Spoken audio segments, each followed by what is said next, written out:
आलोक भैया ज्योति के खूबे पढ़ैले, आई अपने न पढ़ले उनके सिखैले। आई आलोक भैया ज्योति के खूबे पढ़ैले, आई अपने न पढ़ले उनके सिखैले। हेलो दोस्तों, फिर से आपका स्वागत है अपने भाई के YouTube चैनल में, जिसका नाम है राइटर रोशन। आप सभी का बहुत बहुत धन्यवाद हमारे YouTube चैनल में। अगर चैनल पर नए हैं तो चैनल को सब्सक्राइब कर दीजिए, वीडियो को फटाफट लाइक कर दीजिए, क्योंकि ऐसा ही फुल और फ्री गाना आपको मिलता रहेगा मेरे YouTube चैनल के माध्यम से। और आज का जो सॉन्ग लिखा बहुत ही धमाल और बहुत ही कमाल का होने वाला है, तो चलिए ज्यादा देर नहीं, सीधे गाने का मुखड़ा आप लोग को गा करके सुना देता हूँ, ताकि आपको गाना भी दिखाता हूँ। चलिए स्क्रीन पर रखिए, लेट्स गो। तो ये रहा गाने का मुखड़ा, मैं इसको गा करके सुना देता हूँ। जैसे मैं गाऊंगा इसी आपको गाना है, जहाँ से दो बार है वहां से दो बार गाना है। जैसे मैं गाऊंगा इसी आपको गाना है, देखिए ऐसे गाना है। आलोक भैया ज्योति के खूबे पढ़ैले, आई अपने न पढ़ले उनके सिखैले। इस लाइन को दो बार गाना है ऐसे। आलोक भैया ज्योति के खूबे पढ़ैले, आई अपने न पढ़ले उनके सिखैले। उसके बाद से इसको गाना है ऐसे। जब से बनली स्टेडियम में उनके भूल गईली, जब से बनली स्टेडियम में उनके भूल गईली। दोसरे से मंगिया जाके भर ली हली, दोसरे से मंगिया जाके भर ली हली। तो उम्मीद नहीं पूरा विश्वास करते गाना का मुखड़ा पसंद आए चैनल को सब्सक्राइब कर दीजिए, वीडियो को फटाफट लाइक कर दीजिए, क्योंकि ऐसा ही फुल और फ्री गाना आपको मिलता रहेगा मेरे YouTube चैनल के माध्यम से।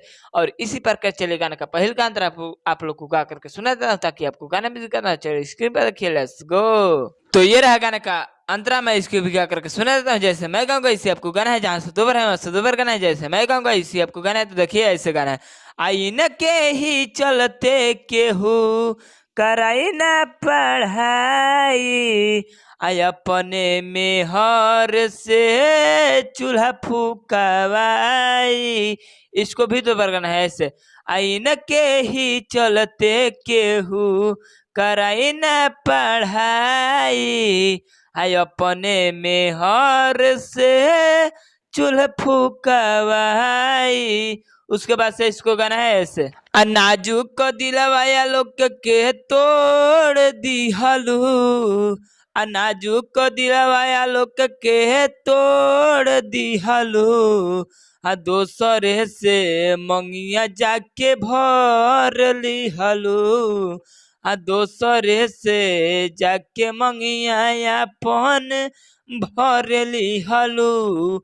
तो उम्मीद नहीं पूरा विश्वास करते गाना का अंतर भी पसंद है चैनल को सब्सक्राइब कर दीजिए, वीडियो को फटाफट लाइक कर दीजिए, क्योंकि ऐसा ही फुल और फ्री गाना आपको मिलता रहेगा मेरे YouTube चैनल के माध्यम से। इसी प्रकार चलिए गाना का लास्ट अंतर आपको गा करके सुना देता हूँ, जिसमें सिंगर का राइटर के जो भी अपने दोस्तों का भी नाम डाल करके गा सकते हैं। तो चलिए स्क्रीन पर देखिए, लेट्स गो। तो ये रहा गाने का लास्ट अंतरा, मैं इसको भी गा करके सुना देता हूँ। जैसे मैं गाऊंगा इसी आपको गाना है, जहाँ से दो बार है वहां से दो बार गाना है। इसी में सिंगर का राइटर का जो भी अपने दोस्तों का भी नाम डालकर गा सकते हैं। तो देखिए ऐसे गाना है। टूट गईल सब मरद के प्यारे से भरोसा, रोशन राज खाले जाके समोसा। इस लाइन को भी दो बार गाना है ऐसे। टूट गईल सब मरद के प्यारे से भरोसा, रोशन राज खाले जाके समोसा। उसके बाद से इसको गाना है ऐसे। जैसे शरीर यह मर गईल वैसे भइल बानी, जैसे शरीर यह मर गईल वैसे भइल बानी। दोसरे से मंगिया जाके भराइली हली, दोसरे से मंगिया भराइली हली। तो उम्मीद नहीं पूरा विश्वास करते पूरा गाना आपको पसंद है चैनल को सब्सक्राइब कर दीजिए, वीडियो को फटाफट लाइक कर दीजिए, क्योंकि ऐसा ही फुल और फ्री गाना आपको मिलता रहेगा मेरे YouTube चैनल के माध्यम से। और कमेंट में करके बताइए किस गाने पर गाना लाया जाए। तब तक के लिए बाय, जय हिंद, जय भारत।